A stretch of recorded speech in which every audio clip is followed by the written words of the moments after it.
28માં ગુરુદેવશ્રીનું પ્રવચન. નિગોદમાં આ જીવ એટલે મારો જીવ એટલે હું ભૂતકાળમાં એક શ્વાસમાં 18 વાર જન્મ્યો અને મર્યો. એક શ્વાસોશ્વાસમાં, એટલે શ્વાસ અંદરમાં લઈએ અને પછી શ્વાસ બહાર કાઢે એને શ્વાસોશ્વાસ કહેવામાં આવે છે. એટલા ટાઈમની અંદરમાં 2-3 સેકન્ડની અંદરમાં 18 વાર જન્મ કર્યા અને 18 વાર મરણ કર્યું. એવો મારો ભૂતકાળ છે. અહીં તો એને જરીક પ્રતિકૂળતા આવે ત્યાં રાડ થઈ જાય છે. અહીંયા જરાક તકલીફ આવે છે તો રાડું પાડવા માંડી જાય છે. પણ નિગોદમાં તો આટલી બધી તકલીફમાં આટલું બધું દુઃખ ભોગવ્યું એ ભૂલી જાય છે. પોતાનો ભૂતકાળમાં કેટલું દુઃખ પોતે ભોગવ્યું છે, કેટલી તકલીફમાંથી પસાર થયો છે. એ અહીંયા જરાક તકલીફ થાય છે તો એને રાડ નીકળી જાય છે કે આમ કેમ. એક શ્વાસમાં 18 વાર તો જન્મ્યો ને મર્યો. એવા અનંત શ્વાસોશ્વાસ નિગોદના શરીરમાં રખડવાના એણે કાઢ્યા છે. ભૂતકાળમાં કર્યું છે, વર્તમાનમાં કંઈ અનુકૂળતા મળી છે, પૈસા, શરીર, કુટુંબ, પરિવાર, એટલે કે જાણે કાંઈ નહોતું થયું ભૂતકાળમાં. પોતે નિગોદમાં ગયો તો એ બધું ભૂલીને અત્યારે ફરે છે.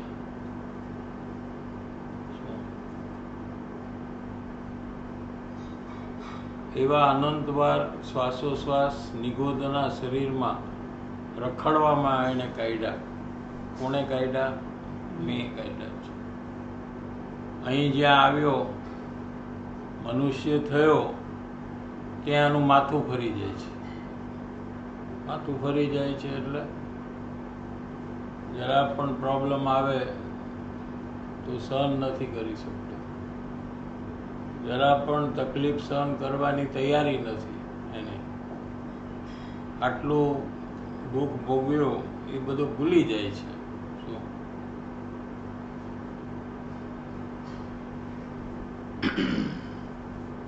જાણે કે શું કરવું ને અમારે શું કરવું ને ક્યાં જવું. પૈસા કંઈક થોડા થાય, થોડાક પૈસા આવે ત્યાં એમ થઈ જાય એટલે અભિમાન થઈ જાય. ત્યાં એને થઈ જાય કે હું કંઈક છું, હું હોશિયાર છું, મને બધી ખબર પડે છે, હું બીજાને સલાહ આપી શકું છું, મારામાં ઘણી હોશિયારી છે. એમાં વળી થોડુંક યાદ રહી જાય, વાંચેલું, સાંભળેલું, તો જાણે કે કોઈ મોટો માણસ છે એ રીતે વર્તન કરવા માંડી જાય. હવે યાદ રહી જાય છે તો કંઈ પોતાનો એમાં કંઈ પ્રયાસ તો કાંઈ નથી. એ તો પૂર્વમાં જ્ઞાનાવરણ નામનું જે કર્મ છે એનો રસ મંદ નાખ્યો હોય તો અહીંયા જ્ઞાન ઉગડી જાય એટલે ઘણું બધું યાદ રહેવા માંડે એને. એટલે એમ માને કે બહુ હોશિયાર છું હું, જો તો મને બધી ખબર પડે, હું ગમે તે વિષયમાં ચર્ચા કરી શકું, મને બધા વિષયની જાણકારી છે. એમ પોતે પોતાને હોશિયાર દેખાવડો, જરાક રૂપ મળ્યું હોય, હાઈટ, રંગાથી કંઈક મળ્યું હોય, નમણાશ કંઈ હોય એટલે એમ માને કે હું તો બહુ દેખાવડો છું. અને ઘડી ઘડી અરીસામાં જોયા કરે અને ખુશ થયા કરે. સમજાય છે? આ જીવ નિગોદમાં આટલું દુઃખ ભોગવ્યું એ બધું ભૂલી જાય છે આવી રીતે.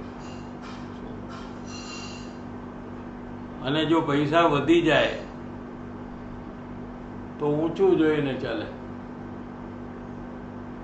જેની પાસે પૈસા નથી એને નકામા માને, એનાથી દૂર રહીએ. એની પાસે અભિમાન કરે. શેનું? પૈસાનું. સમજાય છે? એ પૈસા તો એને કઈ હોશિયારીથી થોડા મળ્યા છે. એ તો પુણ્યથી મળ્યા છે. જે પુણ્ય એને પહેલા કર્યું છે. આજે એને ક્યાં પુણ્ય કર્યું છે? આજે તો એ પાપ કરે છે. પૈસા મેળવવાના જે ભાવ કરે છે, પૈસા સાચવવાના જે ભાવ કરે છે, પૈસા વાપરવાના જે ભાવ કરે છે, એ બધાય પાપ છે. એનાથી કઈ પૈસા મળતા નથી. એ તો પહેલાના કરેલા પુણ્ય છે, એના ફળ સ્વરૂપે આજે પૈસા મળે છે. અને પૈસા મળતા એ પોતાને હોશિયાર શું અને બીજાને તિરસ્કાર કરે છે. જેની પાસે પૈસા નથી એને તિરસ્કાર કરે છે. આ આપણી વાત ચાલે છે. શું આપણે જો કરી રહ્યા છીએ એ વાત ચાલે છે. પૈસા વધે તો ઊંચું જોઈને ચાલે. હેરાન કરી નાખ્યો છે અને જીવને, પોતાના આત્માને અંદરમાં અભિમાન કરીને, અભિમાન રૂપી કશાય કરીને પોતાના આત્માને હેરાન કરી નાખે છે. પર વસ્તુનું અભિમાન કરે છે. જે વસ્તુ એની છે જ નહીં, થોડાક ટાઈમ માટે એની પાસે આવી છે અને એની હોશિયારીને કારણે પાછી આવી નથી. પણ એ સમજે છે કે હું હોશિયાર છું.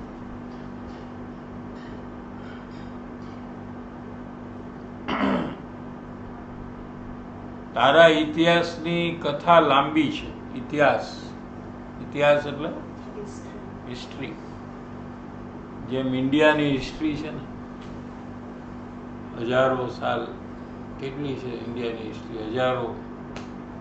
એમ કહે છે ને કે મોહેન્જો ડેરો ને હરપ્પા, કેટલા હજાર વર્ષો સુધી લઈ જાય. 6000 સુધી છે કે નહીં? હા, એ લોકો વિજ્ઞાન એ હિસ્ટ્રી કે છે. સમજાય છે? એમ મારા જીવ છે એની એક હિસ્ટ્રી છે કે આની પહેલા હું ક્યાં હતો, એની પહેલા ક્યાં હતો, એની પહેલા ક્યાં હતો, એની પહેલા ક્યાં હતો, હજારો લાખો ભવ પહેલા હું ક્યાં હતો. એવો જે ઇતિહાસ છે પોતાનો, એની વાત બહુ લાંબી છે. આ જેટલા એને અહીંયા પાત્ર જણાય છે સંસારમાં, એ બધા જ પાત્રમાં એ જન્મ થયેલો છે. નોકર થયો, શેઠ થયો, પ્રાઇમ મિનિસ્ટર થયો, ભિખારી થયો, રોગી થયો, સ્ત્રી થયો, પુરુષ થયો, નપુસક થયો, આંધળો થયો, બેરો થયો, કાળો થયો, લાંબો થયો, ટીંગણો થયો.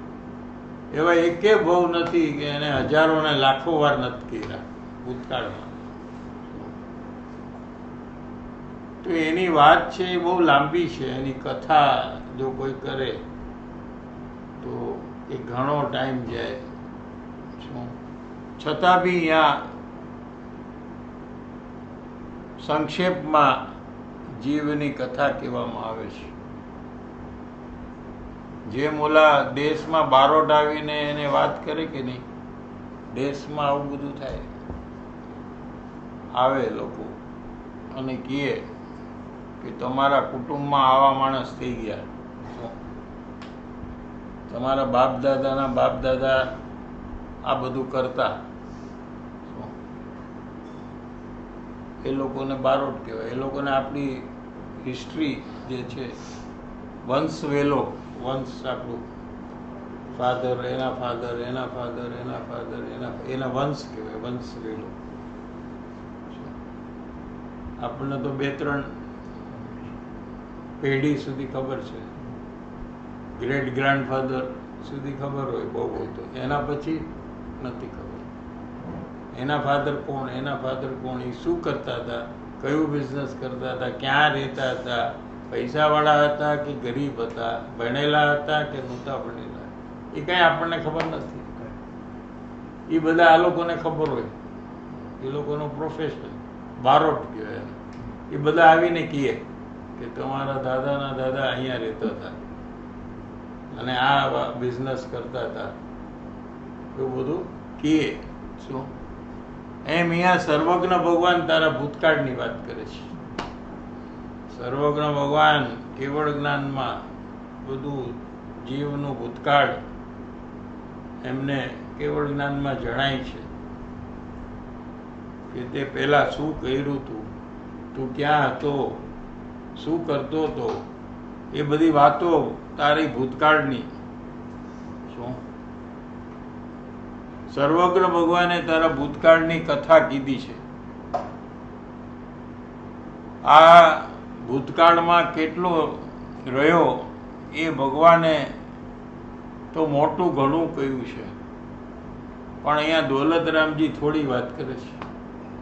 સર્વજ્ઞ ભગવાનની વાણીમાં તો બહુ આવ્યું છે કે દરેક જીવ ભૂતકાળમાં શું કરતો હતો, ક્યાં હતો. સામાન્ય બધા જીવનું આવ્યું છે અને વ્યક્તિગત એક એક જીવનો ભૂતકાળ શું છે એ પણ સર્વજ્ઞ ભગવાનના કેવળ જ્ઞાનમાં આવ્યું છે. ભગવાન પાસે ગયા હોય તો આપણે પૂછીએ તો આપણે આપણું બધું ખબર પડી જાય કે 1000 બહુ પહેલા મારું શું હતું, કરોડ બહુ પહેલા મારું શું હતું, તો ભગવાન કઈ વાણીમાં આવી જાય. અહીંથી મારો જન્મ ક્યાં થવાનો છે અને મારો મોક્ષ ક્યારે થવાનો છે અને મને સમ્યક દર્શન થશે કે નહીં થાય, ક્યારે થશે, કોના નિમિત્તે થશે, ગમે તે પૂછીએ ભગવાનની વાણીમાં આવી જાય તરત જ, ઇન્સ્ટન્ટ. કેમ કે ભગવાનને કેવળ જ્ઞાન છે.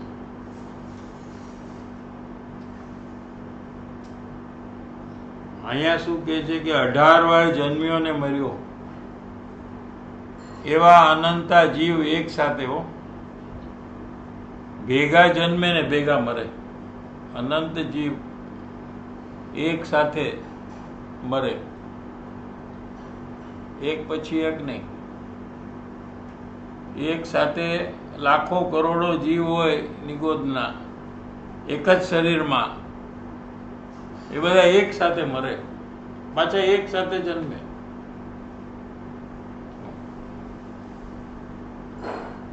એક સાથે એટલે કઈ ભાઈબંધ હશે કે નહીં, ફ્રેન્ડ હશે ને, ફ્રેન્ડ કે નહીં, ક્લોઝ ફ્રેન્ડ હશે કે નહીં, જરીએ નહીં, એની સાથે કાંઈ લેવા દેવા નહીં. એક જીવમાં બીજા જીવને કાંઈ લાગે વળગે નહીં. એનો સ્વભાવ અલગ, એના કશાય જુદા, એની બધું જુદું, અને આ જીવના પણ બધું જુદું. એના કર્મ જુદા, બીજા જીવના પણ કર્મ જુદા, પણ હારે બધા જન્મે અને હારે બધા મરે. અને દુઃખોના સમૂહ એટલે ઘણો દુઃખ ભોગવ્યો.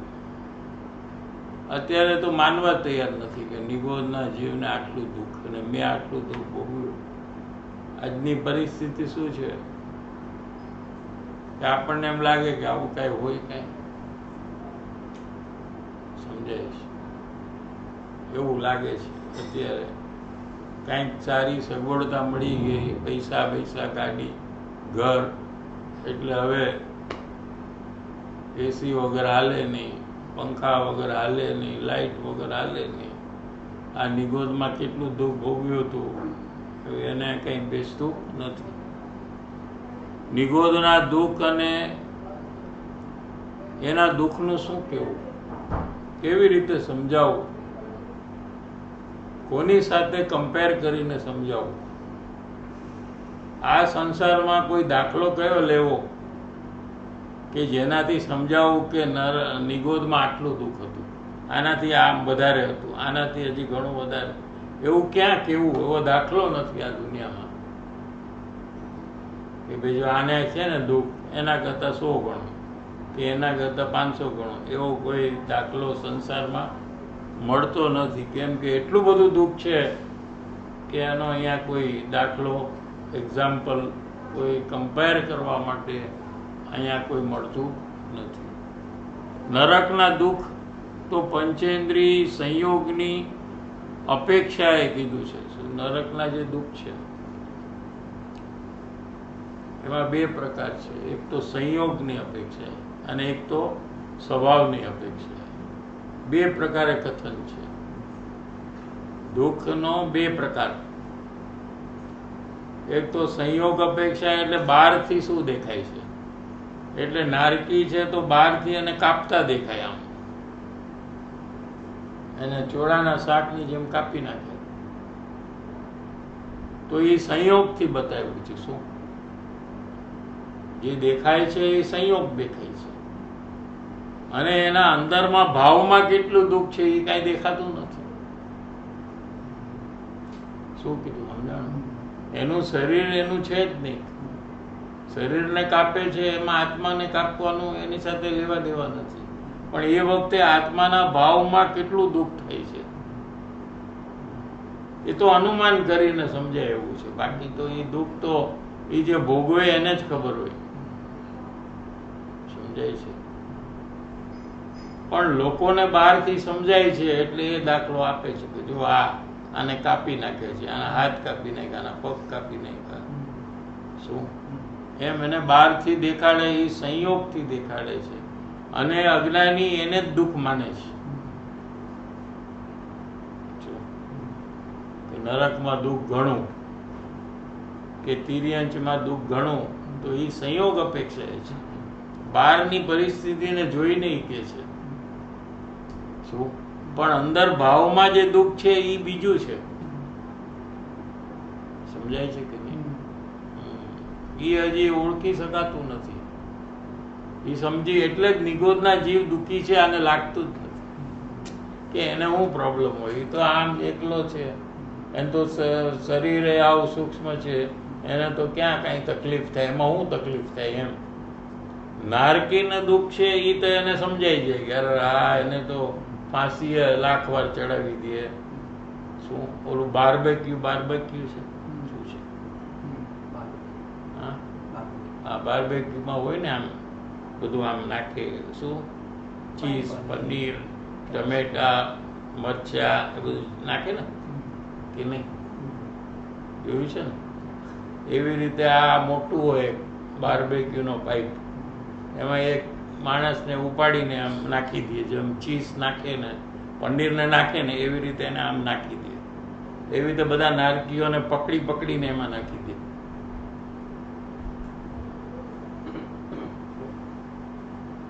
સમજાય છે?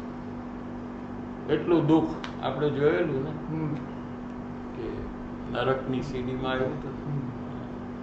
આપણે જેમ આપણું શરીર છે એ જ પ્રકારે આત્મા વ્યાપી ગયેલો. શરીરના આકાર પ્રમાણે આપણે બધી જગ્યાએ આત્મા છે ને. આપણો આકાર એવો થઈ ગયો છે ને. આકાર એવો થઈ ગયો છે જેમ છાયો છે, શેડો, છાયો એ આપણા શરીર જેવો જ છે, પણ એ શરીરને અડતો નથી.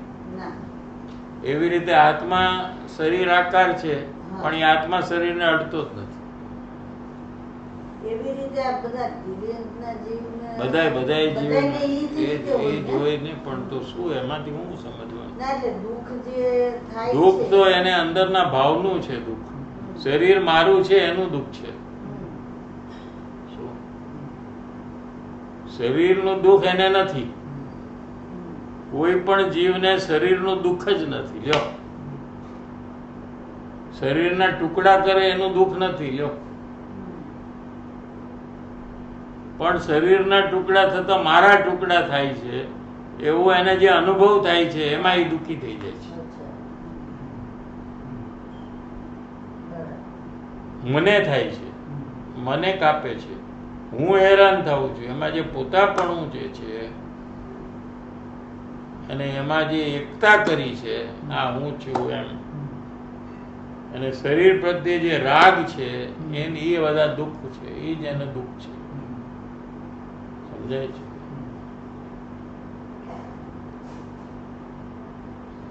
તો નિગોદના દુઃખ છે એ તો મિથ્યાત્વ અને કશાયની ઉગ્ર પરિણતિનું દુઃખ છે. શું દુઃખ છે નિગોદના જીવને? એના અંદરમાં આ શરીર મારું છે, આ મને મારું મરણ થાય છે, આ મારો જન્મ થાય છે.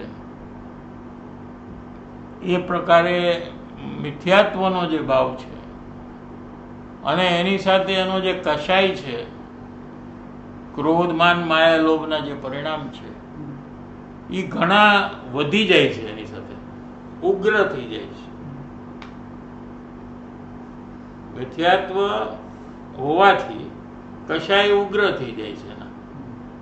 એટલે નિગોદના જીવને તીવ્ર કશાય હોય છે અંદરમાં, અને બહારથી તમને એમ લાગે કે આને કાંઈ તકલીફ નથી.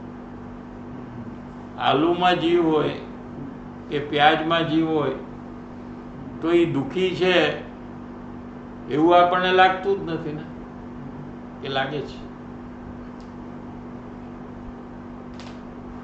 જૈન લોકોને ખબર પડી જાય કે આમાં જીવ છે, પણ એ જીવ દુઃખી છે એવું નથી લાગતું એને. લાગે છે? એને અંદરમાં કશાય તીવ્ર છે, એમ ભગવાનની વાણીમાં એવું છે. એટલે જ્યાં મિથ્યાત્વ વધારે હોય ત્યાં કશાયની ઉગ્રતા હોય. હંમેશા એવું જ. હા, કશાય તીવ્રતા થઈ જાય. મિથ્યાત્વ બંધ થાય તો કશાય પણ થોડો બંધ થાય એમ છે. હા, હવે કશાયના બે પ્રકાર, એક વ્યક્ત હોય અને એક અંદરમાં હોય. તો ઘણા એવા મિથ્યા દ્રષ્ટિ અન્ય મતમાં હોય કે એકદમ બહારથી શાંત દેખાતા હોય, તમે એને કાપી નાખો તો એ શાંત આમ જ હોય, જાણે કે એને કાંઈ જ કસાય ન થતું હોય. એટલે તમને એમ લાગે કે ઓહો, પણ એને કંટ્રોલ કરીને કરતો હોય અંદરમાં કે મારે કશાય ન કરાય, મારે કશાય ન કરાય, કેમ કે હું ગુરુ છું, હું મોટો છું, એટલે મારે કશાય ન કરાય. એમ એને કંટ્રોલ કરીને કશાય ન કરતો હોય, અને ખોટું ખોટું સ્માઇલ આપતો હસતો હોય. બધા જોયા નથી? કુગુરુ બધા આમ ઓલવેઝ આમ સ્માઇલિંગ હોય એકદમ આમ, એટલે આપણને એમ લાગે કે બહુ સુખી છે આ. સમજાય છે કે લોકોને આ રીતે ભરમાવી દે ને. જો એ ક્રોધમાં હોય ને તો લોકો એને છોડી દે કે આવા તો કે ગુરુ હોતા હશે, આ ધમાલ કરે છે, જેમ તેમ બોલે છે શું, તો એને પબ્લિક છોડી દે એને ખબર છે. એટલે એ વખતે આમ જાણે કે કોઈ ગાળો દે તો એ શાંત રહે, આમ કાંઈ નહીં, હસતું મોઢું રાખે. આ ટીવીમાં આવે છે ને બધા, હસતું મોઢું હોય, આમ તકલીફ હોય ત્યારે હસે આમ, એટલે બીજાને એમ લાગે કે આને કઈ તકલીફ જ નથી થતી, પણ અંદરમાં કશાય તીવ્ર હોય. કેમ કે મિથ્યાત્વ છે ને, કોઈ દેખાતું નથી લોકોને. હા,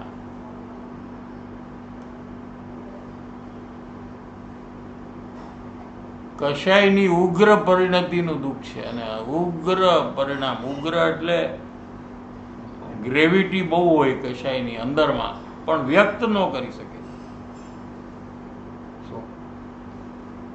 અત્યારે આપણને બહુ ગુસ્સો અંદરથી આવે તો આપણે હાથેથી મારવા માંડી જાય, એનાથી વધારે આવે તો ખૂન કરી નાખીએ. તો એનું બહારમાં રિપ્રેઝન્ટેશન છે,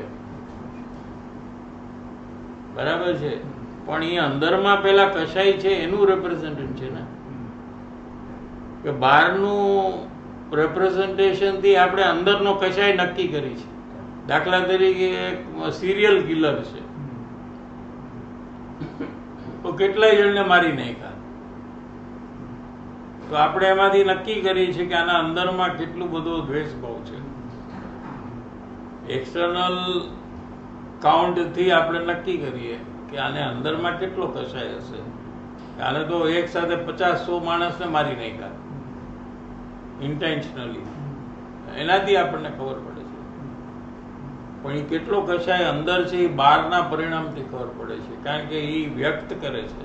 પણ નિગોદના જીવ વ્યક્ત નથી કરી શકતા, પણ અંદરમાં કશાય તીવ્ર છે એને. અને કશાય તીવ્ર છે એટલે દુઃખ બહુ છે, કેમ કે કશાય જ દુઃખ છે જીવને. સમજાય છે? બહારની ગમે તે પરિસ્થિતિ સારી હોય એ તો આપણે અત્યારે નક્કી કરી શકાય એવું છે કે બહારમાં બધો વૈભવ, પૈસા હોય, ગાડી હોય, બંગલા હોય, બધું હોય, અને અંદરમાં ગુસ્સામાં હોય, તો એ વખતે એને સુખ હોય કે દુઃખ હોય, તો એ બધી વસ્તુ એને સુખ નથી આપતી ને. એ બધી વસ્તુમાં સુખનો અનુભવ એવો એ સમયે નથી કે જે સમયે ક્રોધ છે.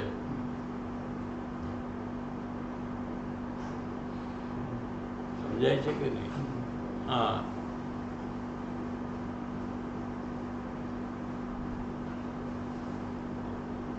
કશાયની ઉગ્ર પરિણતિ નું દુઃખ છે.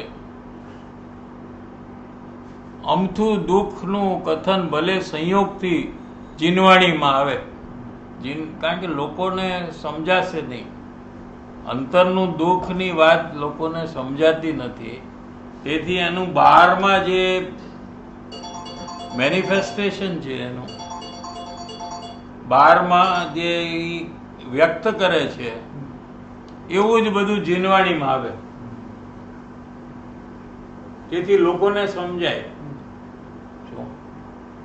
પણ દુઃખનું સ્વરૂપ આનંદથી ઉલટી મિથ્યા શ્રદ્ધા અને રાગ દ્વેષની ઉગ્રતામાં પરિણમવું એનું નામ દુઃખ છે.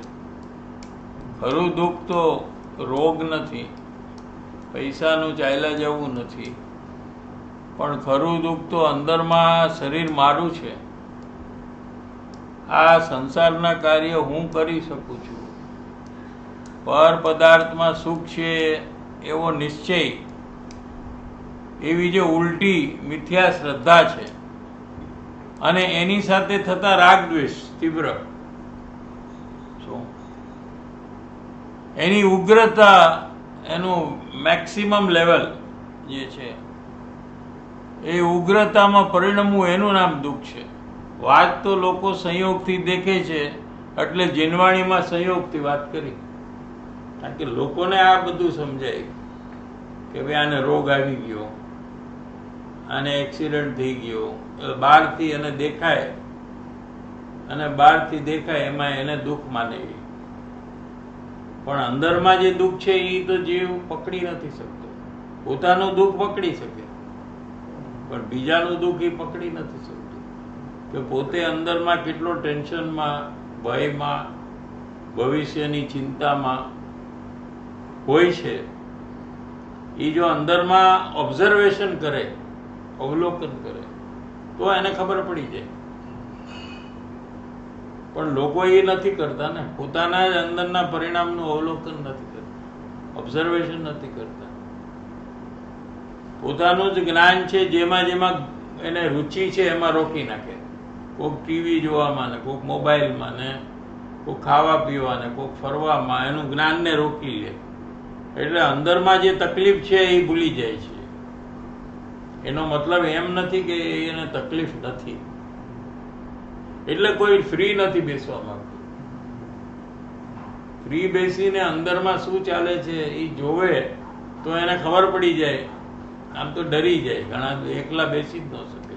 જો એ જોવાનું ચાલુ કરે તો એને કોઈક કંપની જોઈએ, કોકની સાથે વાત કરે, કોકને ટીવી જોઈએ કે કંઈક કરે એને ભૂલવા માટે, એટલે ભૂલી જાય. ઓલામાં જોતા જોતા ઇન્ટરેસ્ટિંગ સિરિયલ હોય, શું આવશે, શું આવશે, શું આવશે, આના પછી શું થશે, એમ એનો ઇન્ટરેસ્ટ એમાં રાખે, એટલે અંદરમાં જે તકલીફ છે એ ભૂલી જાય.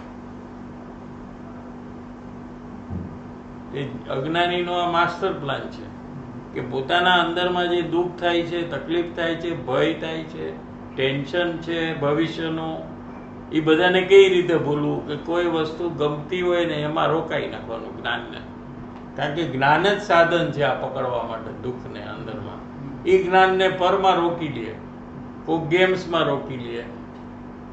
શું હવે એ કમ્પ્યુટરાઇઝ હોય ગેમ, એવી રીતે હોય કે તમે ઇઝીલી જીતી ન શકો, એ જ રીતે એનું બનાવેલું હોય. એટલે તમે કોશિશ કરતા જ રહ્યો એટલે તમારું જ્ઞાન ત્યાં જ રોકાયેલું રહે. એ વખતે અંદરમાં જે આકુલતા, ભય, દુઃખ, ટેન્શન છે એ બધું એને પકડાતું નથી. એટલે એ પોતાને સુખી માને. એ શું માને કે હું તો સુખી છું, મને તો બહુ સારું છે બધું, મને તો કાંઈ પ્રોબ્લેમ નથી. પછી નરકમાં જાય ત્યારે કઈ ગેમ રમે, કયો ટીવી પ્રોગ્રામ જોવે, કયા મોબાઈલમાં જોયા કરે, એમેઝોનની કઈ સિરિયલ જોવે, કાંઈ ન કરી શકે. પછી શું થાય, એને અંદરમાં જે તકલીફ, ભય ને દુઃખ એનો અનુભવ કર્યા કરે અને હેરાન થાય. બહારમાં રસ આવે, રુચિ આવે એવું નરકમાં કઈ છે જ નહીં કે જ્ઞાનને ત્યાં રોકે. જ્યાં જો અહીંયા તકલીફ વાળું છે, જોવે ક્યાં? બધા એકબીજાને મારતા હોય, ગંદકી હોય, ઉલટી આવે એવું બધું હોય, દુર્ગંધ હોય, આખી એકદમ ડર્ટી સ્મેલ, શું ઝેરીલું poisonous air, polluted, highly polluted, શું અને બધા રોગ હોય શરીરમાં. 16 રોગ તો નારકીને જન્મથી હોય, 16 રોગ એની તકલીફ હોય નારકીને. એ ઉપરાંત 12માં ધમાલ ચાલતી હોય એની તકલીફ. શું કીધું એમ આપણને કોરોના આવ્યું હોય અને 12માં બધા ઝઘડા કરતા હોય તો એ એક તકલીફ ને આ એક તકલીફ, બે થઈ ગઈ ને કે નહીં? એવી રીતે નારકીને 16 રોગ હોય, અંદરમાં ટર્મિનલ સ્ટેજમાં હોય, એટલે એ મરે નહીં, પણ મરે એટલું તકલીફ એને ભોગવવી પડે. અને 12માં બધે મારામારી, કાપા કાપીને ધમાલ ચાલતી હોય બધી, અને નોન સ્ટોપ 24 અવર્સ ચાલતું હોય. ક્યારે પણ 5 સેકન્ડ બી એને શાંતિ થાય એવી ક્યાંય પોઝિશન જ નથી.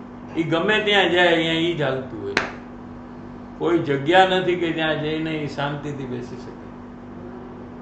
અને ઓછામાં ઓછા 10,000 વર્ષ આવા બધા દુઃખ આપણે ભોગવીને આવ્યા છે. હજારો વાર નરકમાં જઈને આવ્યા, અને આજે જ્યારે આપણે નરકની વાત સાંભળી છે તો આપણને લાગે આવું કાંઈ હોતું હશે. આવું કાંઈ હોય? આ બધું આ લોકો વધારીને કહે છે. જરાક તને સગવડતા મળી ગઈ એટલે તું બધું ભૂલી ગયો કે તે કેટલું દુઃખ ભોગવ્યું છે.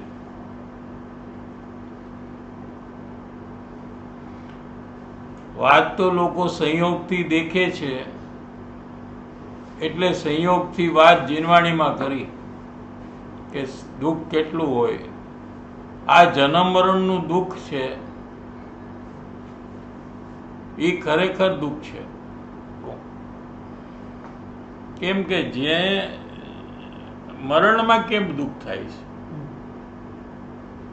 કે આ શરીર મારું છે અને મરણ થતા મારો નાશ થઈ જાય છે, એટલે જીવ દુઃખી થઈ જાય છે. હું જ્ઞાનીને મરણમાં કેમ દુઃખ નથી થતું? કે એને શરીર જાય એમાં માને કાંઈ નથી, મારો નાશ થતો જ નથી, એટલે એને મરણનું દુઃખ નથી. અજ્ઞાની શરીરને જ પોતાનું માને છે. શરીરનો નાશ થાય તો કે મારો નાશ થઈ ગયો, માટે એને નરક મરણમાં બહુ દુઃખ લાગે છે. આ જીવને કોઈને મરવું નથી, અને એનાથી બચવા માટે ગમે તે કરવા તૈયાર થઈ જાય. મરવાથી ગમે તેટલા પૈસા ખર્ચવા પડે, લોન લઈને પણ એ મરવા તૈયાર નથી. કોઈ ઓલ્ડ પર્સન હોય ને એને મરવું નથી, કારણ કે ઓલ્ડ પર્સન છે, બરાબર દેખાતું નથી, ખાય તો પચતું નથી, આ બરાબર સ્પીડમાં ચાલી ન શકતો હોય, હા, ક્યાંય ફરવા જઈ ન શકતો હોય, કાંઈ કપડાં નવા પહેરી ન શકતો હોય, શરીરે એવું કરચલી એટલી બધી હોય, કરચલી રિંકલ્સ શું, એટલે કાંઈ એને સારું બી ન લાગે, દાગીના એ ન પહેરી શકે, પણ એવા ઘડપણવાળાને પણ મરવું નથી. આ પ્રોબ્લેમ છે જો. એટલે આ જુવાન લોડાને એમ લાગે કે આને મરી જાય તો છૂટી જાય. ઘણા લોકો એમ કે હવે સ્મશાનમાં ગયા હોય ને, બેઠા હોય બધા, આ શરીરને બાળતા 2-3 કલાક નીકળી જાય. નજીકનું હોય ને એટલે બેસવું પડે, દૂર ના હોય તો થોડીક વારમાં નમસ્કાર કરીને હાલતા. પણ ઘરનું કાંઈ મરણ હોય તો શું કરે, તો 2-3 કલાક બેસવું પડે. તો બધા વાત કરતા હોય કે સારું થયું, તો હું સારું થયું, છૂટી ગયા. છૂટી ગયા એટલે એટલું બધું દુઃખ હતું ને એને કેટલા બધા પ્રોબ્લેમ હતા ને, એમાંથી છૂટી ગયા, સારું થયું. બોલો, આવી બધી વાતો કરો છો. પણ જેનું મરણ થયું ને એને મરવું નથી ને. આમ છે બધું. કેમ કે મરણમાં મારું મરણ છે એમ એને લાગે છે, એટલે કોઈને મરવું. સમજે, મારો નાશ થઈ જાય તો કોને પોતાનો નાશ કરવો ગમે? શું મારાપણું તો એક શ્રદ્ધાંત છે, તો એ વખતે જે કશાઈ થાય છે મારાપણાના રિલેટેડ, એનું વધારે દુઃખ છે. એ ખરેખર દુઃખ છે, પણ એ નથી સમજાતું લોકોને. હા, એટલે બહારથી એને સમજાવે છે જીનવાણીમાં. હા, કે ભાઈ જો તારો હાથ કાપી નાખ્યો, તારો પગ કાપી નાખ્યો, ઓપરેશન કર્યું એનું દુઃખ, ઓપરેશનમાં કટ કરી નાખ્યો પગ, દાખલા તરીકે ગેંગ્રીન થઈ ગયું, તો કે બહુ દુઃખી છે. એને બધું બહારથી સમજાવી શકાય છે, પણ અંદરમાં જે કશાયનું દુઃખ છે, શરીર મારું છે, એના સાથે જે ક્રોધાદી ભાવ છે, એમાં આ જીવ અંદરમાં બળે છે, પણ એનું ધ્યાન તેમાં નથી, એને સમજાતું નથી. એટલે એને બહારનું દુઃખ બતાવવામાં આવે છે કે જો નરકમાં કેટલું બધું દુઃખ છે. આ ગાય ભેંસ તિર્યંચમાં છે, આ લોકો કેટલા હેરાન થાય છે, તડકામાં, વરસાદમાં, ખાધા પીધા વગર. શું એમ માંદા પેટમાં દુખે તો કોને કહીએ? એટલે એને બહારથી સમજાય છે, એટલે એવી રીતે જીનવાણીમાં વાત આવી છે.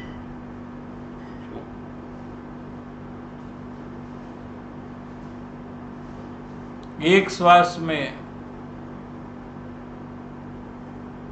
8, 10 बार जन्म्यो અને મર્યો, જન્મ્યો મર્યો, દુઃખોના સમૂહ સહન કર્યા, જન્મ ને મરણના દુઃખ ના ભાર સહન કર્યા, એમ બતાવવું છે. આ આત્મા જન્મે ને મરે એમાં કશાયની એટલી તીવ્રતા છે. જો એ વખતે કશાય બહુ વધી જાય છે, જન્મના કાળે અને મરણના કાળે. એ ટાઈમે કશાય બહુ તીવ્ર થઈ જાય છે. કશાયની એટલી તીવ્રતા છે કે વારંવાર એમાં વિકારમાં દુઃખી થઈને વારંવાર પલટો મારે છે. બહુ દુઃખ છે એ વખતે. એ તો જેને એ વખતે દુઃખ અનુભવમાં આવે છે એને જ ખબર પડે કે કેટલું દુઃખ છે, અને કેવડી ભગવાનના કેવળ જ્ઞાનમાં આવે છે કે કેટલું દુઃખ છે. બાકી કોઈ દુનિયાના લોકોને ખબર, મરણનું દુઃખ કોઈને ખબર નથી. જ્યાં સુધી મરવાના કાળે એને ખબર પડે કે મને કેટલું દુઃખ છે. જન્મનું કેટલું દુઃખ છે તો જન્મ એનો થાય એ ટાઈમે જ એને ખબર પડે કે એને કેટલું દુઃખ છે. થોડા ટાઈમ પછી તો ભૂલી જાય છે, પોતે આપણે ભૂલી ગયા ને. અત્યારે યાદ છે કે જન્મનું દુઃખ કેટલું હતું ને આપણે યાદ નથી. થોડા ટાઈમમાં બધા ભૂલી જાય છે. શું યાદે નથી રહેતું? યાદ નથી રહેતું એટલે નહોતું એમ કેવી રીતે કહેવાય?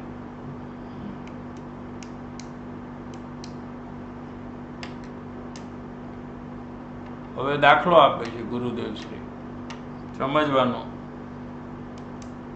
કે ભાઈ આવું કેમ જન્મ મરણ નિગોદમાં આટલું બધું દુઃખ કેમ, એ કેવા પરિણામ જીવના હોય ત્યારે એ નિગોદમાં જાય અને આટલું દુઃખ ભોગવે, એ વાત હવે સમજાવે છે. જેમ માણસને જેના ઉપર બહુ પ્રેમ હોય, હવે આપણી વાત કરે છે,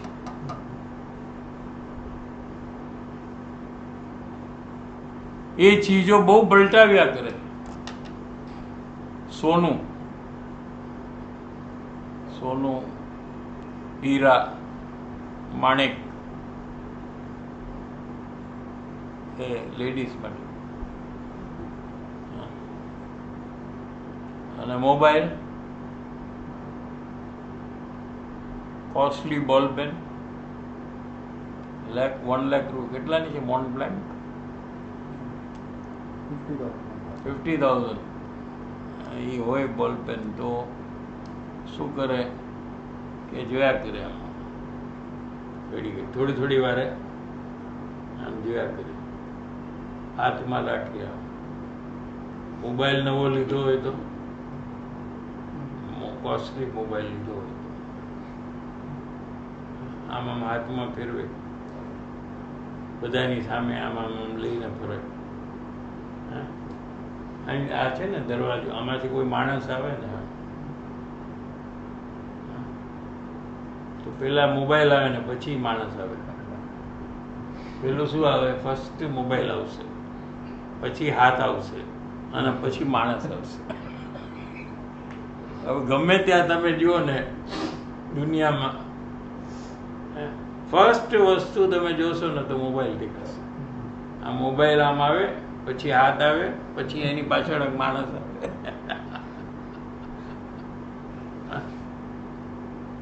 મોબાઈલ વગર તો જાણે કે એને એમ થઈ જાય કે અરે શું થઈ ગયું, સમજાય છે? હસબન્ડ વાઈફ સાથે જેટલો ટાઈમ સ્પેન્ડ કરે છે અને વાઈફ હસબન્ડ સાથે કરે છે એના કરતા એ વધારે મોબાઈલ સાથે કરે છે. એટલે એનાથી વધારે એ મોબાઈલને જોવે છે.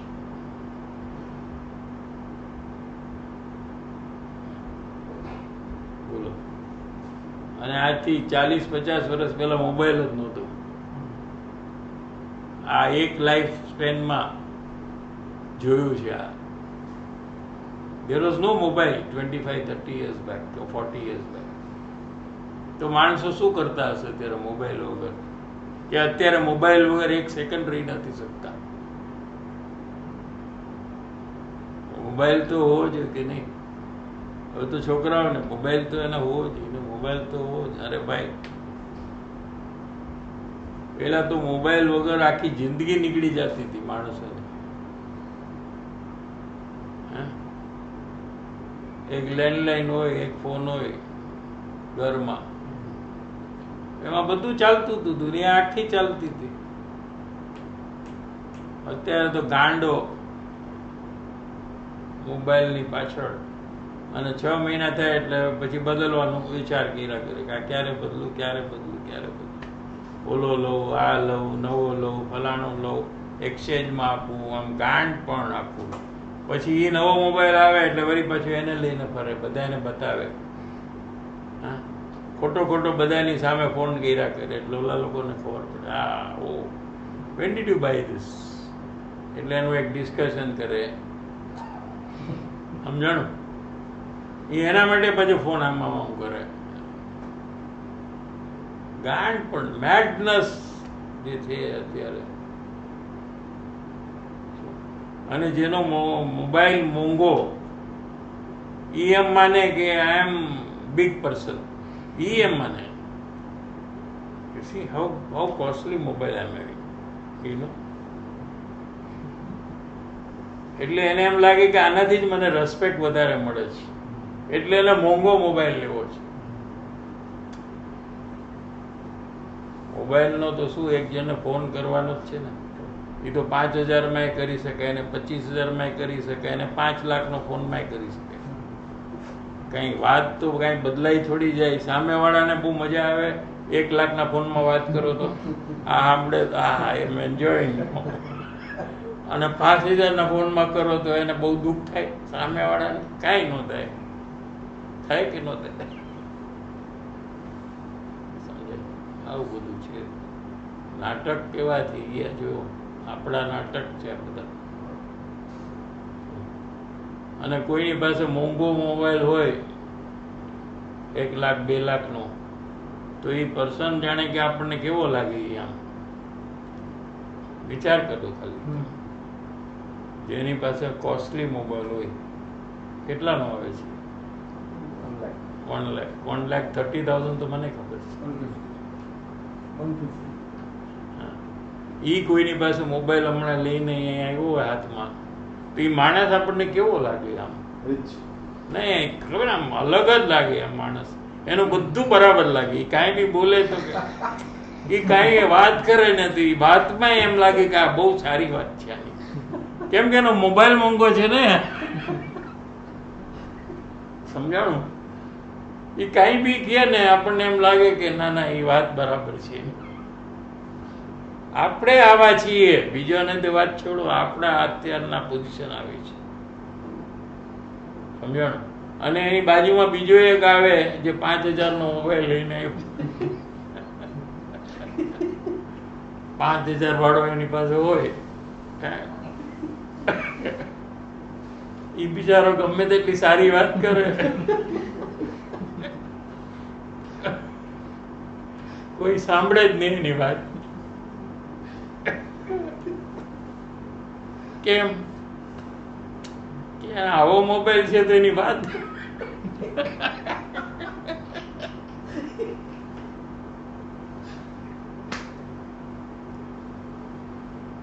આપણા નાટક જુઓ હવે, આપણે જ આ બધું કરી છે ને, જોઈ લ્યો તમે.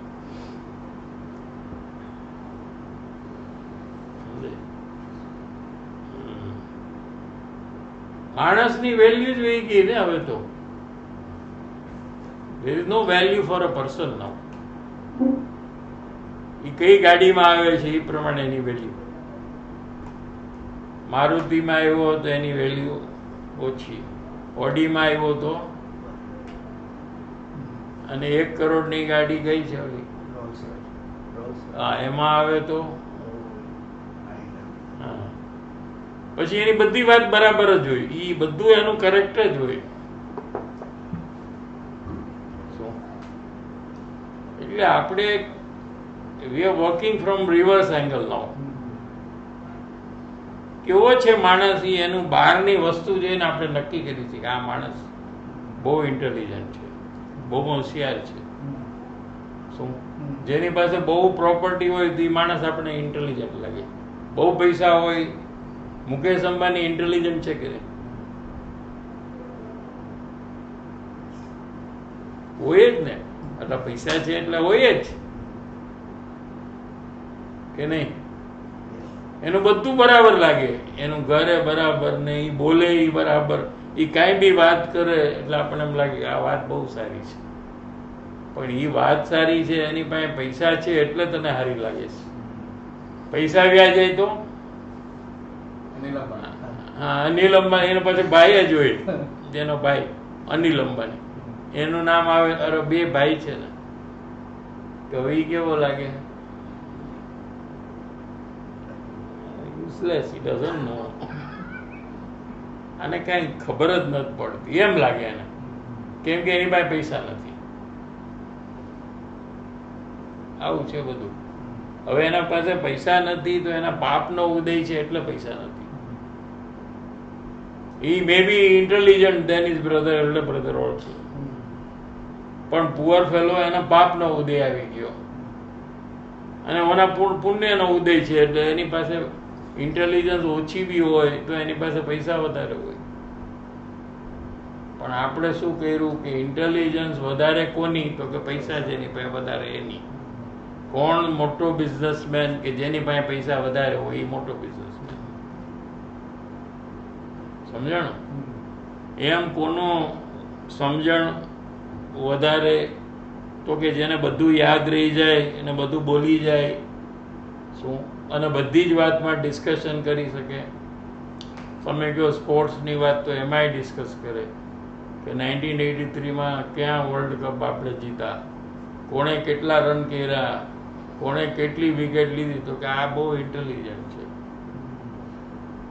કે નહીં? હા, એટલે એને ફિલ્મ સ્ટારનું બધું ખબર હોય, કન્ટ્રીઝનું બધું ખબર હોય, નામ બધા કન્ટ્રીઝના આવડે. તો આપણા પ્રમાણે એ બહુ ઇન્ટેલિજન્ટ માણસ. અને પછી ભલે મરીને ઈ નરકમાં જાય આગલી મિનિટે. હા, સમજાય છે? એનું આપણને કાંઈ પ્રોબ્લેમ નથી. આપણને એમાં કાંઈ પ્રોબ્લેમ નથી. મરીને ગમે ત્યાં જતો, મારે એવું છે. અત્યારે એની પાસે બધું છે ને, એટલે મારા માટે એ ગ્રેટ પર્સન છે. આ આપણો હિસાબ છે, સમજાય છે? અને એક સામાન્ય હોય, પૈસા અને જ્ઞાની હોય, અને ત્યાંથી સ્વર્ગમાં જવાનું હોય, સુખી થાય, સુખી છે. તો આપણે એની પાસે બિચારા પાસે પૈસા નથી, એટલે આપણે એની કાંઈ વેલ્યુ નથી. આપણો હિસાબ જો આવું બધું છે.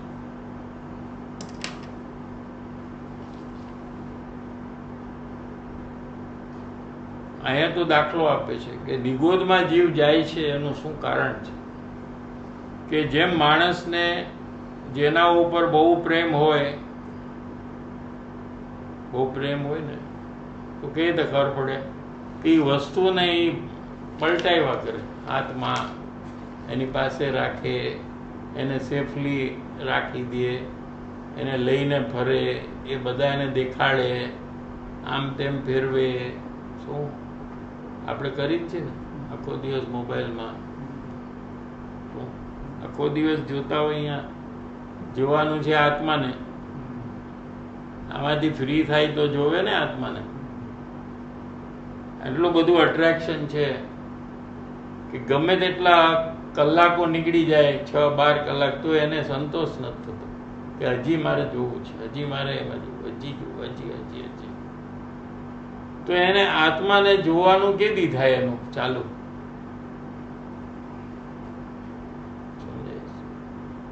કેમ કે જ્ઞાન જે પરને જાણે છે, મોબાઈલને, એ જ્ઞાન ત્યાંથી ફ્રી થાય તો અંદરમાં જઈને આત્માને જાણે ને. એટલે પર વસ્તુની જે રુચિ છે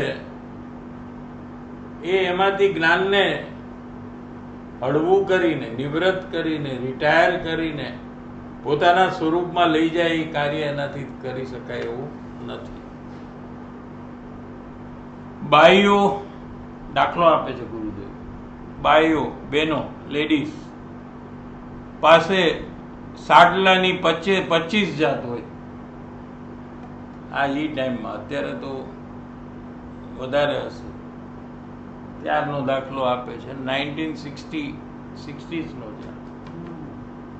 એ વખતે ગુરુદેવ એ કીધું કે આ લેડીઝ લોકોની પાસે સાડીઓ છે એ 25 જાતની હોય. કઈ જાત કહું?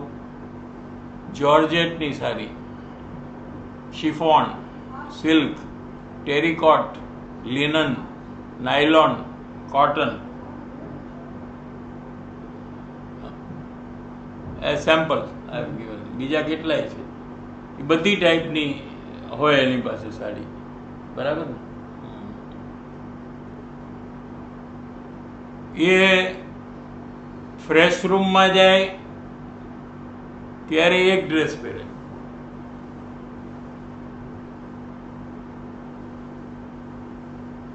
નવા કપડાં પહેરીને ન જાય ફ્રેશ. એના માટે અલગ ચેન્જ કરીને પછી જાય ને.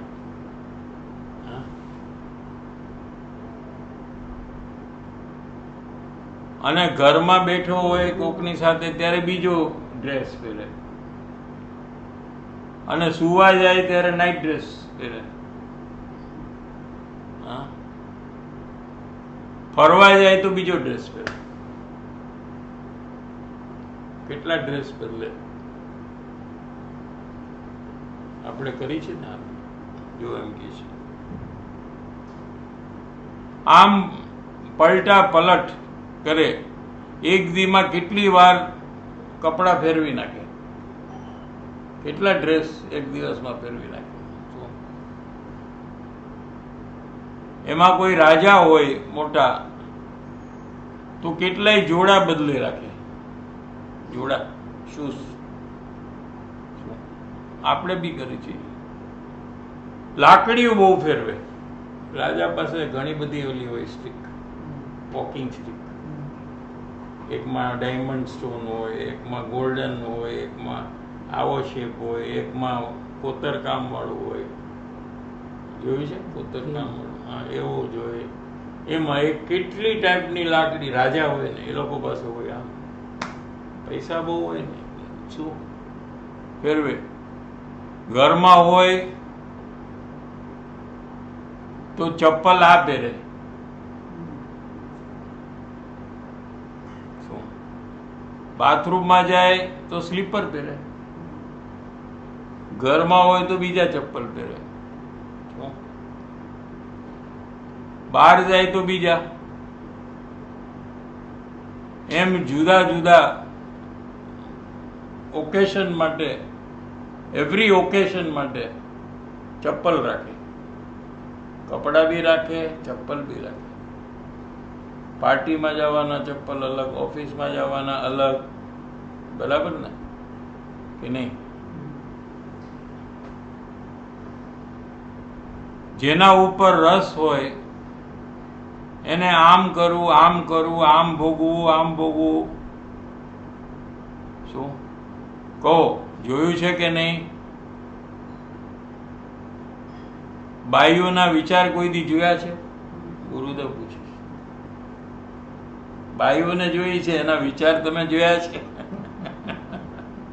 અંદરમાં એના કેવા કેવા વિચાર ચાલતા હોય છે, આ બધા જોયા છે એમ કે છે. સવારથી સાંજ સુધીમાં સાડલા કેટલા ફેરવે તમારે?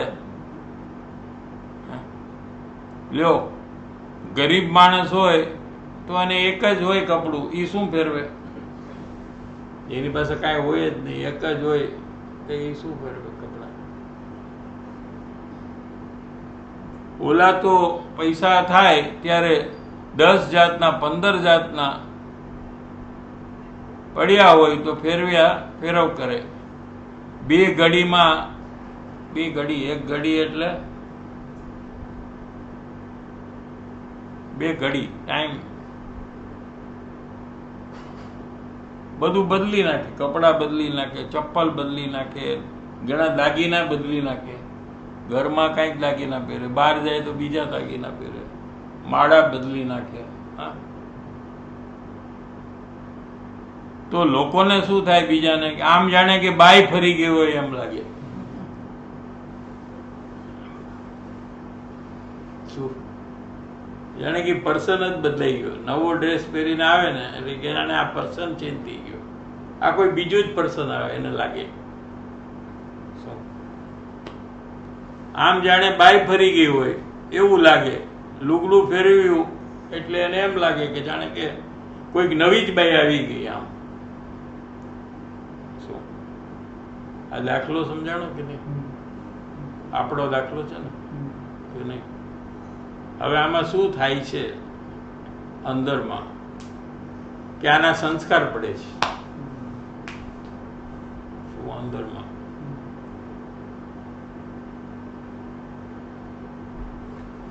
એ શરીરનો એટલો પ્રેમ છે અને અંદરમાં આત્મા છે એની તો ખબર નથી. શરીર માત્ર હું છું,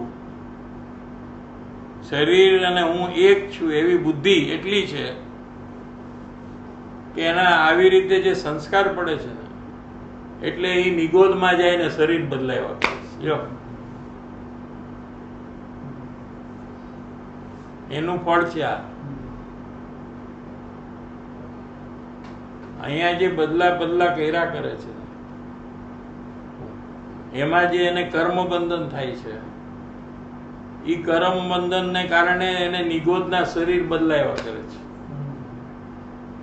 એટલે કોઈ ભગવાને આ બધું નથી કર્યું, આપણા ભાવથી જ આપણે કર્યું છે. ટાઈમ થઈ ગયો લાગે છે. 2 મિનિટ wait.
स्मृति जी, सचिवेंद्र साहिब जी, जैसे कि बात आई कि निगोद के जीव अनंत काल तक एक ही बॉडी में जन्मते और मरते हैं, तो जैसे कि आलू है उसे अगर यूज़ कर लिया जाए तो वह शरीर तो मतलब अब नहीं रहेगा, तो वह अनंत काल तक एक ही शरीर में कैसे जन्म मरण करेंगे? प्लीज़ मार्गदर्शन दीजिएगा सर।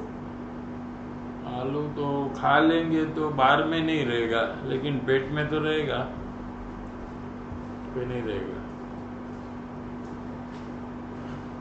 फिर पेट में से भी निकल कर कहीं तो रहेगा, तो वो शरीर तो रहता है क्या?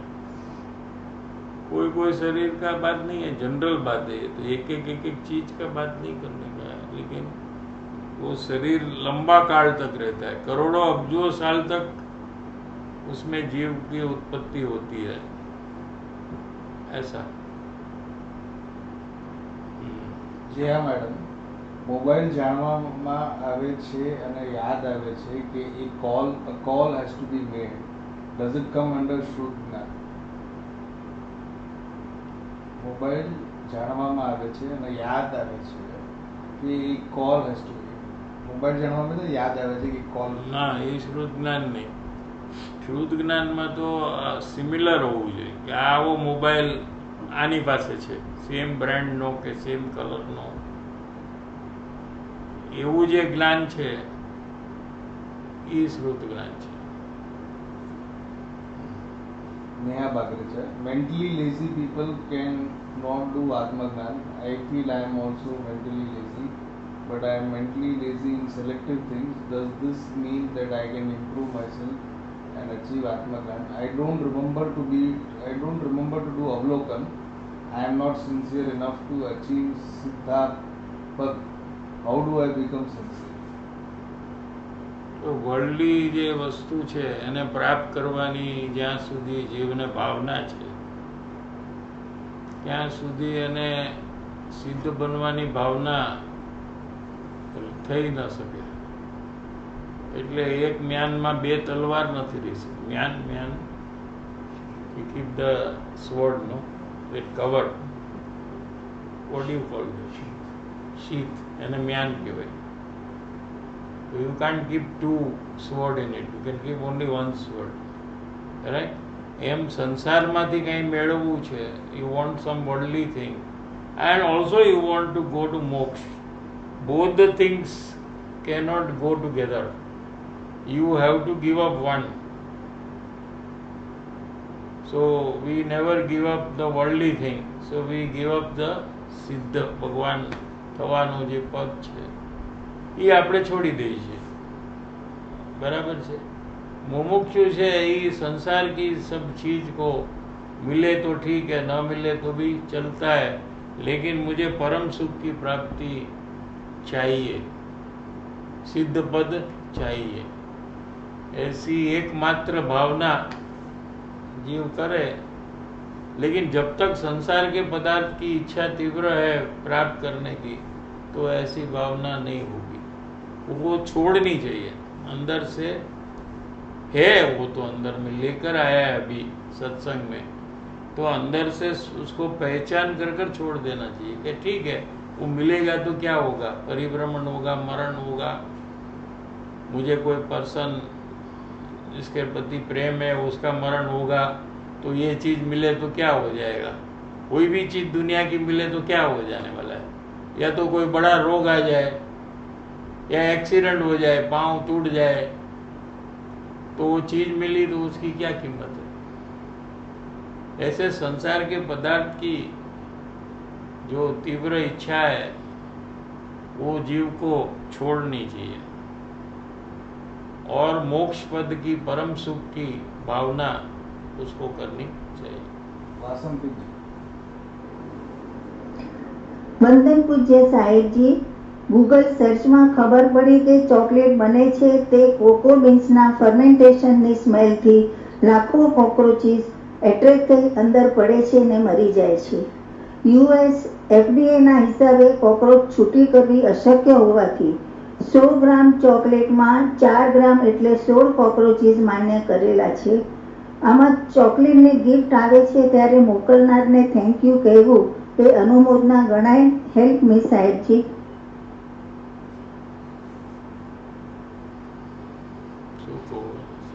ચોકલેટ ની અંદર કોક્રોચેસ છે ના ના, થેન્ક યુ કેવું કે કોઈ નહીં, મોકલે તો આપણે થેન્ક યુ કરી તો અનુમોદના થાય. હા એ તો થાય જ ને. એટલે એ બધું થેન્ક યુ ને એ બધું એવોઇડ કરવું બની શકે, તો છતાં બી એવું કરવું પડે તો અંદરમાં જાગૃતિ રાખવી કે આનાથી મને અનુમોદનાનું બંધન થાય છે, એમ એને અંદરમાં ખેદ હોવો જોઈએ, અને એને રસ્તો ગોતવો જોઈએ કે આપણે એવું કહેવું બી ના પડે. તો મળી જાય ઘણી વાર, એને આવડે છે ને, વાતને ડિસ્ટ્રેક્ટ કરે, બીજી વાત કંઈક કરી નાખે, એટલે ઓલાને ઇન્વોલ્વ કરી નાખે. થેન્ક કહેવાની જગ્યાએ કોઈ બીજી વાત કરી કે તમે ક્યારે આવ્યા, શું થયું, ક્યાં ગયા હતા, કયું મૂવી જોયું, કાંઈક વાત કરે એટલે ચોકલેટની વાત એક બાજુ રહી જાય. જેને બચવું હોય એ બધું કરી શકે છે. રાધિકાબેન, हैदराबाद। जय जिनेन्द्र साहिब जी, जब सत्संग में श्री गुरु के मुख से ये बात आए कि मुमुक्षु के परिणाम कैसे होते हैं और जिसमें ऐसे परिणाम नहीं है वह लायक ही नहीं है आत्मकल्याण करने के लिए, तब उस बात को कैसे लेना साहिब जी कि उसे सुनकर हताश नहीं हो और उस दोष को मिटाने का पुरुषार्थ कैसे करना। जो मुमुक्षु का परिणाम सम्यक दर्शन प्राप्त करने के लिए योग्य है, वो परिणाम हुए बिना कोई भी जीव को सम्यक दर्शन होने वाला नहीं है। जैसे उदाहरण ले कि जीव में सरलता, मध्यस्थता, विशाल बुद्धि, जितेंद्रियपणु, ये सब तत्व पामवानु माने सम्यक दर्शन की प्राप्ति के लिए उत्तम पात्र है, ऐसा कृपाणु देव ने 40 नंबर के पत्रांक में कहा। तो मुमुक्षु जब सुनता है तो उसको पता लगता है कि मेरे में सरलता तो है नहीं, मैं तो इंद्रियों के विषय के पीछे भागता हूँ पागल के जैसा। तो उसको वहां हताश होने की जरूरत नहीं है। हताश होने से क्या फायदा है?